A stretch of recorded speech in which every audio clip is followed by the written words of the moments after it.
Hello and welcome to yet another tutorial by Davies Media Design. My name is Michael Davies, and in today's tutorial I'll be showing you guys how to create this portal photo manipulation using GIMP. This is GIMP version 2.10.14, which at the time of this tutorial is the latest version of GIMP. But of course, before I get into that, I want to direct you guys over to my website at daviesmediadesign.com. As always, I have tons of GIMP and Inkscape tutorials on here, as well as my GIMP book of layers and GIMP and Inkscape help articles, so definitely check that out. You can enroll in my GIMP 2.10 Masterclass from beginner to pro photo editing on Udemy. You can enroll in any of my Skillshare classes by visiting gimpschool.com. And as I mentioned, I have my GIMP book of layers, which you could purchase on Amazon or get it free with a premium membership to Davies Media Design. I'll include a link to this as well as all the relevant links from this tutorial in the description of the video. For this tutorial, I'll be using a variety of free stock images from a couple of different websites. I'll include all of the links to the images I'll be using throughout the tutorial in the description of the video.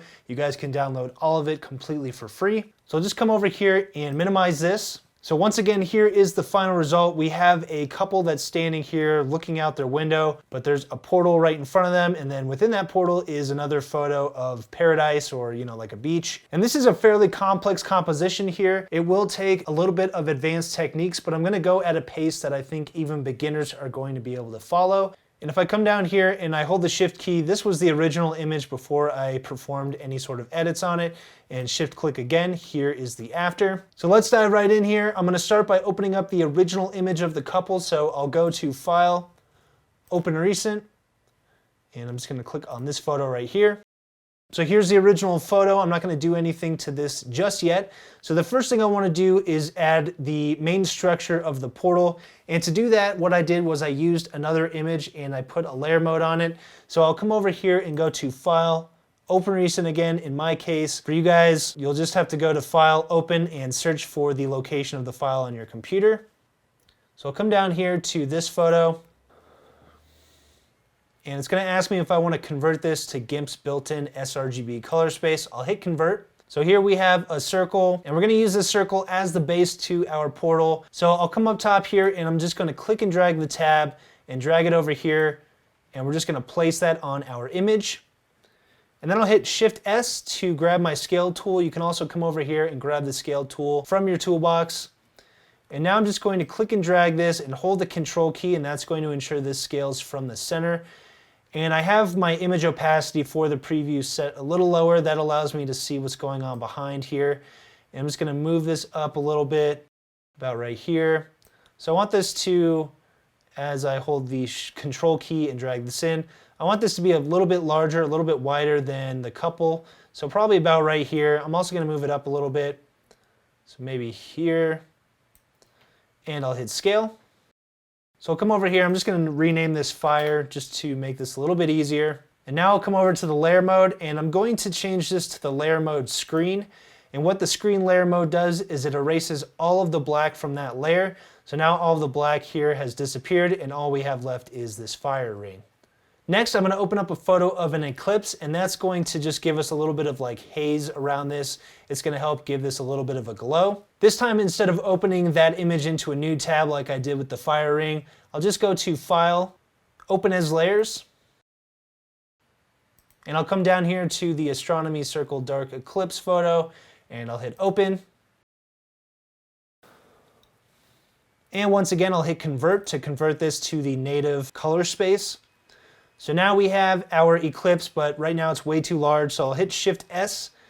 That'll bring up my scale tool once again, or you could just click on it in your tool panel and then click on your layer. And then I'll click and drag this in, and I'll hold the Control key.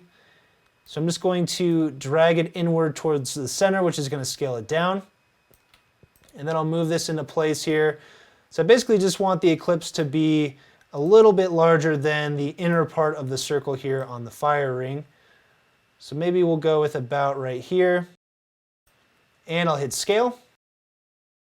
So that will scale that down. We do need to change this to the screen mode once again, and that will get rid of the black. And then I'll move this below the fire layer. So there's a before, there is an after.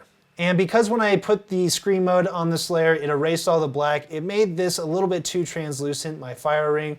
So I'm going to duplicate this, so now we have a copy, And now you'll see that brings out a bit more of the details there, makes it a little bit more opaque. And I'm actually going to duplicate this one more time again, but I'm going to change the third copy here to glow and hit the enter key. The reason being is that I'm going to use the glow effect on this layer. That's going to help the entire ring glow even more than it is right now. So with this glow layer selected, I'm going to come over here and go to filters, artistic, soft glow. So this is going to make our ring have a glow to it. Right now the glow isn't that intense, so I want to turn it up. I want to make this thing really glow quite a bit. And you can also change the glow radius, which is going to just expand that glow outward a little bit more, as you can see. So I'm really cranking that glow radius up and the brightness up. So there's a before, there's an after. Obviously the color is a little bit off right now, so we're going to fix that, but I'll click OK for now. And now what I'll do is come over here to colors, colorize, and this is going to help us change the color of this. So now I'm going to click on the color here, and I'm just going to drag this down until we get a matching color. So you can see now we're really close to the original color there. And I don't want to overdo it. So maybe a little bit of red, a little bit of orange. You can adjust this as well. I don't want to remove too much from the glow itself. That looks pretty good, so I'll click OK. So there's a before, there is an after, and I'll click OK. All right, now that we have the general base structure of our portal, I'm going to now add sparks essentially to this, or at least, make it look like it's warping by adding some sort of streams coming out of it in a circular motion. So to do that, I'll come over here and create a new layer, and I'll name this Sparks. And I'll come down here to fill with, and I'll change this to foreground color because our current foreground color is black. If yours isn't black, you can click on this and just make sure the HTML notation is set to all zeros here, 6 zeros, and I'll click OK, and I'll click OK again. Now I'm going to use the Gimmick QT filter. It's a free filter. I'll include a link to the download if you don't have it already. I also have a blog article on how to download this for Mac because there isn't really in-depth instructions on how to do it for Mac. In fact, they link to my article on the website, but I'll include that link in the description. And now I'll come over here to filters, Gimmick QT, and I'm going to be using the rain and snow filter from Gimmick QT. So I'll come up top here and I'll type in rain. Down here, I'll click on rain and snow under degradations. So here you can see the rain has been generated in the preview. And right now the angle is set to 65. I found that when the angle is turned way down to something like 15, and in fact, I'll just type 15 in there, that's going to give us the best result when it comes time to make this into a spiral shape. And now I'm going to increase the density, so I'll just keep increasing this. I want this to be nice and dense. I also want the speed to be turned up, so the speed is really going to determine how long these raindrops are. And so I'm just going to increase the speed as well. Maybe about right there. Actually, I'll go a little bit more. That looks pretty good. So the gamma and the opacity I'll leave as is, and I'll just click OK. That's going to give us this rain here, or in our case, it's going to be used as sparks. I'm just going to delete this layer with the black on it, so I'll get rid of that. Now I'll come back up top to the sparks layer, which has the generated rain on it. And in order to give this a spiral shape, I'm going to use a filter that's only available in newer versions of GIMP. It's called the Little Planet feature. I forget exactly which subversion of GIMP 2.10 it came out with, but it's basically GIMP 2.10 or above is going to be able to use this Little Planet feature. So make sure you have the updated version of GIMP. And I'm going to hit the / key. That's going to bring up my ability to search for various actions within GIMP. And then I'll just type little, and here you'll see we have Little Planet. I'll just double click on that. So you'll see this gives us this really cool spiral effect. And you can come over and adjust the spin if you want. So that's just really placing these spirals in a different position. And you can also zoom in, or you can pan and tilt on here. I'm not really going to do any of that. I'm going to just leave this the way it is because I think this looks good enough, and I'll click OK. So we've got the spinning going on now. Now I need to change the color so it matches everything else. So once again, I'll go to Colors, Colorize, and I'll change the color. Let's go with that same color we used before. I think it was this color here. That looks pretty close. Maybe a bit more like that. And I'll click OK, and OK once again. So now we've got these sparks, but the problem is that they're covering up the entire image. I just want them coming a little bit off of the portal here, and I don't want anything in the middle. So I'll right click on here and go to Add Layer Mask. Under Initialize Layer Mask 2, I'll start with White Full Opacity. That's going to give us a blank slate, so nothing's happening on here. The first thing I'll do is I'll grab my Ellipse Select tool. I'm going to click and drag and then hold the Control key and the Shift key, and that's going to drag my circle from the center, and it's going to keep this at a 1:1 aspect ratio. So I'll release it there, and then I'll just drag this over a little bit so it matches the center. Now I'll hit Shift B, or I'll click on the Bucket Fill tool in my tool panel here, my toolbox. Make sure that my color is set to black and white. If not, just click this little icon here to reset to black and white. And I'll click inside here to fill that in. And I was on the layer mask, by the way. And then I'll hit Control Shift A. So that gets rid of our selection area. Now I want to get rid of the excess going on outside here. So I'll just grab my paintbrush tool. Make sure I have a nice large brush here. And it says hardness 100, but I actually turned the hardness way down, so it's about 22 right now. And that looks pretty good. So I'm just painting right on the layer mask. And I'm just hand painting this portion. You can also create another ellipse if you want and erase the excess sparks that way.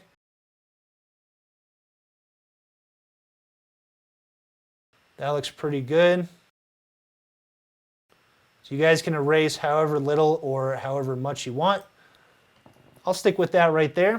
Now that we've done that, I'm going to add some sparks coming off of the longer trails of sparks. So I'm going to add little dots to this, and we're going to use the same tool. We're going to use the rain and snow tool for this. So once again, I'll just come over here and go to Filters, Gimmick QT. This time I'm not going to create a new layer first.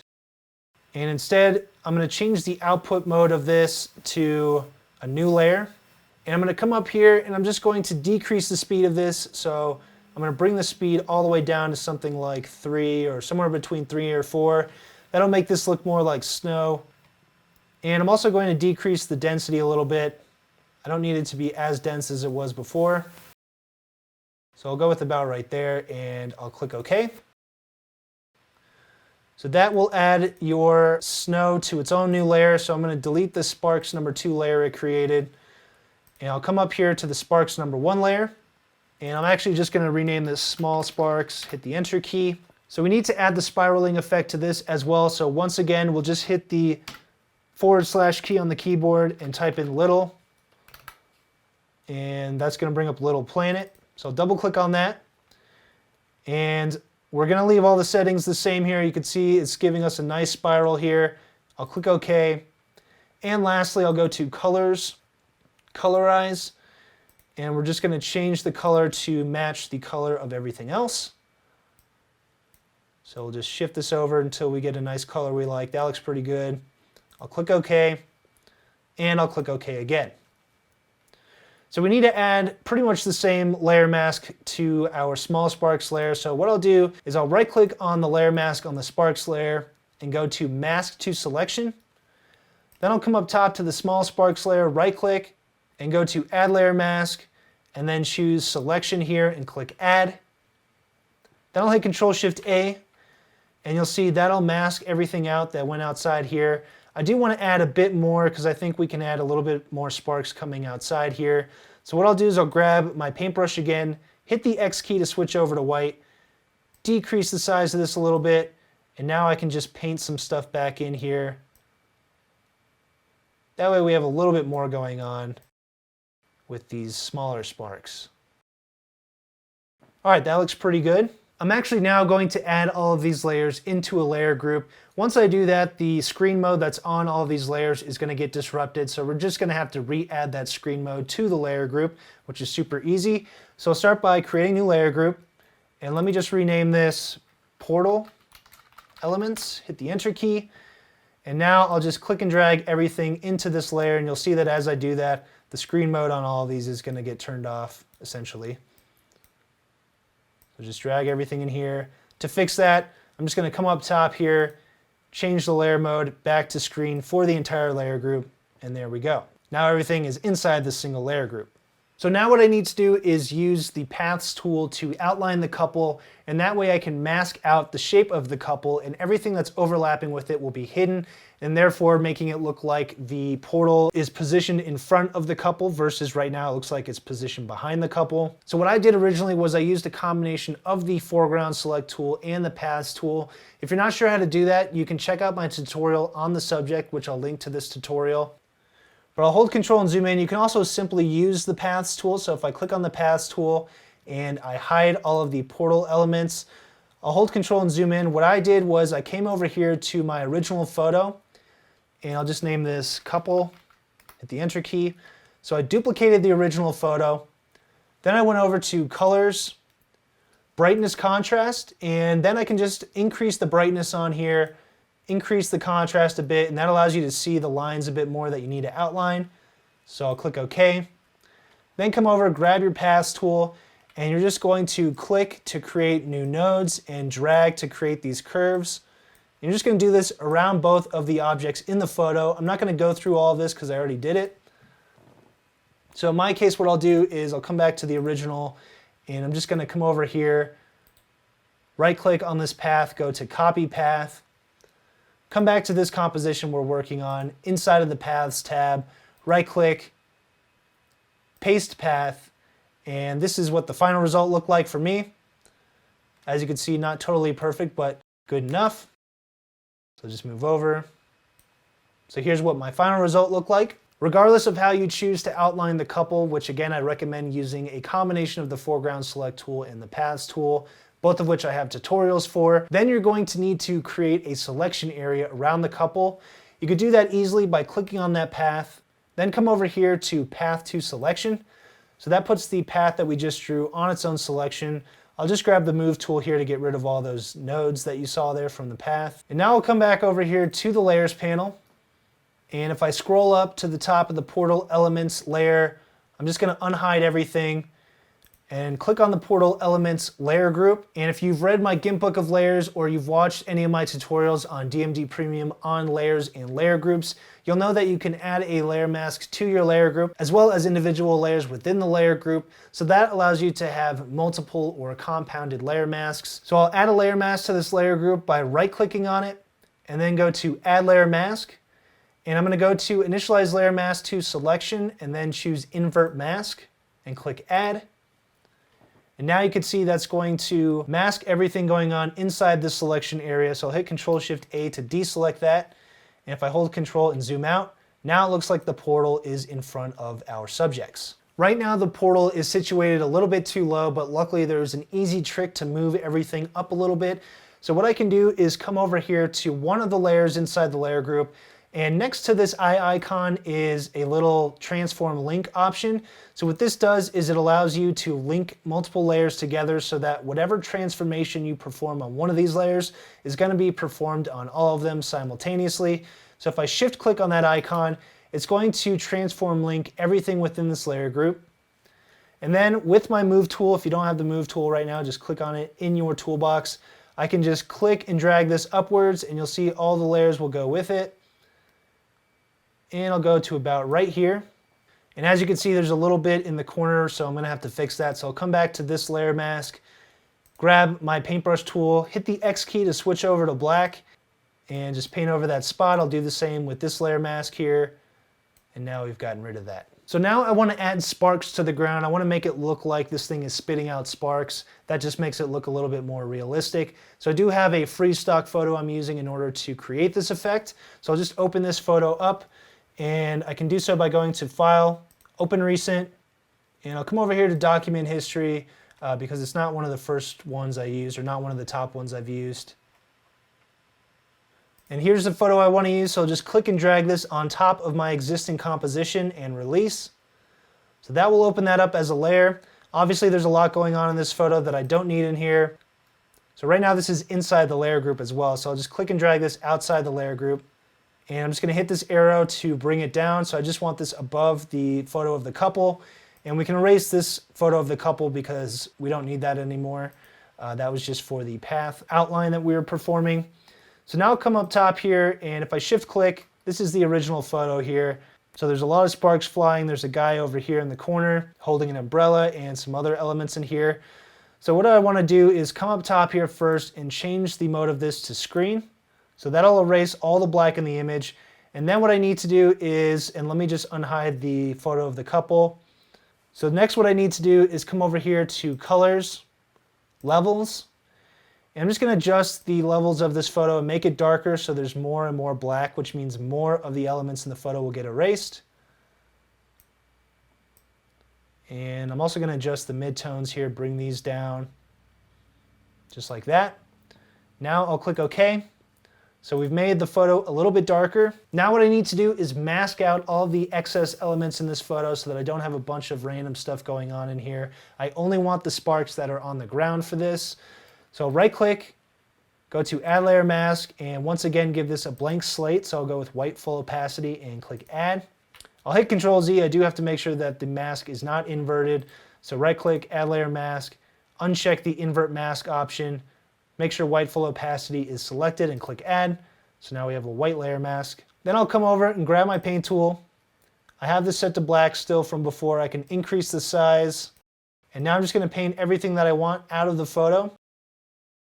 And I do want to bring back the portal elements layer, so I'm just going to unhide this layer group and bring back the original portal. And I'll come back down here and make sure I'm still on the layer mask here. And I can rename this as well, so I'll name this Ground Sparks. So make sure you're still on the layer mask and just continue painting out the excess elements here. I do want to keep some of the sparks that look like they're coming out of the bottom. So we'll keep that in mind, and I'm just going to decrease the size of my brush here. So that looks pretty good. Now I'm going to shift click on this eye icon because I only want to see what's going on here with this image. So we can get rid of some of this stuff if we want to. It's probably not necessary.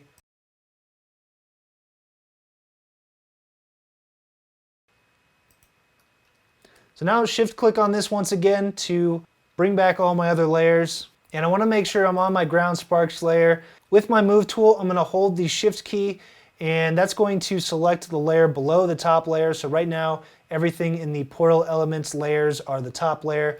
So I need to select what's going on under that. Otherwise, if you'll see here, when I try to move this, it'll move elements from up top. So I'll hit Control Z.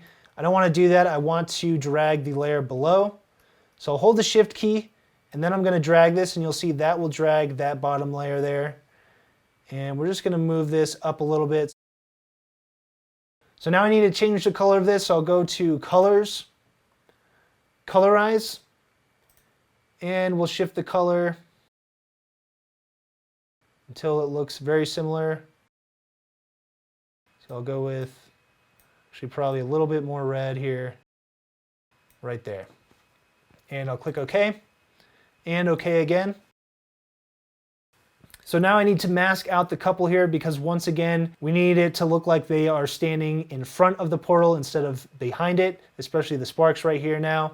So what I'll do is I'll add this to a layer group. So I'll create a new layer group and just name this Ground Sparks Layer Group. So LG for layer group. And I'll click and drag this inside the layer group. So for one, we'll have to change this to screen again. So I'll change the layer mode of the layer group to screen. And then secondly, we're going to have to add this same layer mask. So what I'll just do is right click on here and we'll go to Mask to Selection. Come down here. We don't have to invert it this time because it's already inverted. So I'll right click, Add Layer Mask, choose Selection and click Add. And I'll hit Control Shift A. So there you can see now it looks like once again our couple is standing in front of it. And I'm going to come back over here to this layer mask, grab my paint tool. I just want to mask some of this out right here. I think it's a bit too much. Mask some of that out here as well. Next, we're going to bring in the photo of the beach, which is going to go inside of the portal. So once again, this was a free photo download, and the link is in the description of the video. But I'll go to File, Open Recent, and click on Document History again, or you could just click on the Document History tab if you've already opened it up before in GIMP like I have. Otherwise, of course, go to File, Open as Layers. Now we're going to scroll down until we get to the beach image. So here's the one I want. So I'm going to click and drag this into GIMP and release. I'll come back over to my layers panel. So I don't want this inside this layer group, so I'll move it outside the layer group up top here, but I don't want it inside the layer group either. So let me actually move this below. You can tell this is going inside the layer group, by the way, because the line is shorter. You'll see there the line is shorter, there it's longer. So I'll release. I don't want that inside the layer group. Hit the M key on my keyboard to grab the move tool, and I'll just move this into place. Let me hit Control Z. I'll hit the Shift key so I grab the lower layer here instead of grabbing the top element. There we go. So I'll drag this over. I just want a good amount of this beach scene inside the circle area there. You can always decrease the photo if you want using the scale tool. So go with right there. Now I need to mask this so that it looks like it's inside the portal. Right now it's spilling out all over the place. So what I'll do is I'll come over and grab my Ellipse Select tool, and I'm going to click and drag, hold Control and hold Shift, and just drag it so it's a little bit larger than the portal. Then I'll come over to the beach layer, right click, go to Add Layer Mask, and under Initialize Layer Mask 2, I'll choose Selection and click Add. I'll hit Control Shift A to deselect that. So obviously this doesn't look right. We're going to have to mask the couple out again. So I'll create a new layer group, and we'll name this Beach LG for Beach Layer Group. Click and drag my beach layer into that layer group. I'll come back up here to our layer mask we created for the ground sparks. Right click, go to Mask to Selection. Come down here to the beach layer group, right click, Add Layer Mask, choose Selection again and click Add, and that will mask them out. So hit Control Shift A. If you don't like the way the mask looks for the couple, you can always click on the mask for that layer group, grab your paintbrush tool, and just paint in or paint out any elements you want to change from the original. I'm going to keep this the way it is for the sake of time, but I will come back over here to my beach layer mask. So here's the circle again. I'll hold Control, zoom in, and I actually am going to keep my brush tool selected here with the color black as my foreground, increase the size maybe just a little bit, and I'm just going to erase some of the areas. I'm doing this pretty roughly, but just near the edge of our portal here. That way this doesn't look perfect, and it looks more like an image appearing inside the portal, just like that. So we're almost done here, just a couple of steps left. The next thing I want to do is just make the entire image a bit more orange so that the scene looks like it's, radiating light from the portal itself, and all of the objects within the scene have a reflection of that orange light on them, including the couch and the couple. This part's pretty easy. So what I'll do is come to the couple layer, create a new layer, and I'll name this one Orange Light. Come down here to Fill With and choose Transparency and click OK. So here's our orange light layer. I'll come over to my gradient tool. I'm going to change the color here to foreground at transparent. Come up top, change the main color to an orange color that's going to match the scene. So we'll just change this to orange, maybe about right here. Click OK. And we're going to make sure the shape is set to radial. And now I'm just going to click and drag from the center and drag outward. And your transparency should be going towards the corners. If it's not, just come over here and click this little icon to switch the gradient. But this looks fine for now. And I'll just click on this part of the gradient here and hit the Enter key to apply it. And with the orange light layer still selected, I'll come up to the layer mode, and I'm just going to change this to soft light. So there you can see that gives everything an orangish color. If you want this going over the beach photo, you can always raise this a little bit in the stacking order. I don't like that quite as much, so I'm going to keep it down here. And make sure it's outside the layer group, by the way. I also want to add a bit more orange to the couch in this photo. So what I'll do is I'll grab my paintbrush tool, keeping the same color selected here, and I'm still on the orange light layer. I'm just going to paint some of the orange on the couch. That way it looks like there's some light emanating onto the couch. You can even go over here, do the same thing. All right, the last thing I'm going to do is just adjust the levels of the photo of the couple just to make it look a little bit more dramatic. So I'll come back down here to the couple photo, come over to Colors, Levels, and you can just adjust the levels of the photo here. As you can see, it's going to make it a little darker, just a little more dramatic. There's before, there's an after. That's pretty subtle, but that'll work for me, so I'll click OK. And there's our final photo. All right, so that's it for this tutorial. Hopefully you liked it. If you did, you could subscribe to my YouTube channel at youtube.com/daviesmediadesign. Don't forget to click the bell icon to be notified each time I have a brand new tutorial. You can also check out all of the links to my resources in the description of the video. Thanks for watching, and I'll see you next time.